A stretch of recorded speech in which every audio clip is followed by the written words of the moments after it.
Hi, here's a brief tutorial on how to do your hours for internship class. So this course is going to require you to do 100 hours total. We used to require 144. I've since dialed that back just based on what's available in the industry around Omaha. So 100 hours is what you need to have done by the end of the class. So what you're going to do is you'll put any hours you've worked before the first day of class into the back hours Dropbox.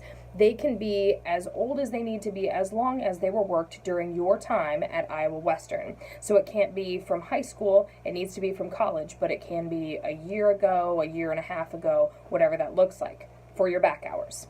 Once the class begins, you will need to turn in your hours in a slightly different way though. So every week there's a Dropbox that is specified on what the dates are for that particular Dropbox, and you'll put the dates you worked in the Dropbox every single week.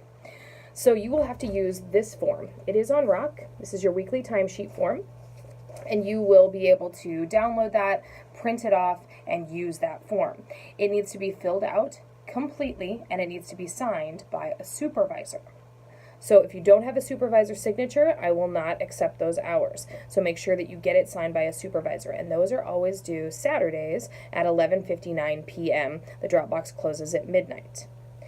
If you cannot get your supervisor to sign off on your hours for that week because maybe you worked Saturday night and your supervisor wasn't there, that's okay. You can get them to sign it the next week and put it in the next week's Dropbox. That's fine.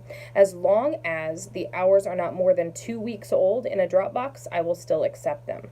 So if they're 3 or 4 weeks old, sorry, you missed the window on that, but somewhere in the last 2 weeks from when the Dropbox closes, you are totally fine to put that in the Dropbox. No big deal. So you'll use the timesheet and you'll fill that out.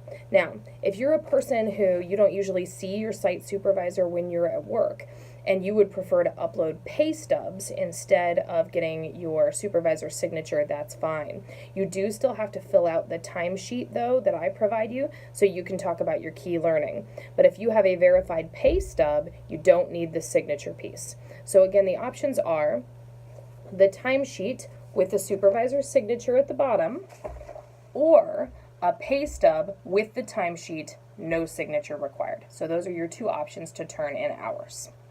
So you're going to upload that timesheet to the Dropbox. You can just take a photo of it and put the photo in the Dropbox if you have a signature on it. That's usually the easiest way. Just make sure that your picture is clear and I can see what the timesheet says, and that's fine. You can just snap a photo of it, put it in the Dropbox, no big deal. Let's see, if you miss the deadline for a Dropbox, you can just put it in the next week's Dropbox. Again, as long as the hours aren't more than 2 weeks old, you will be totally fine.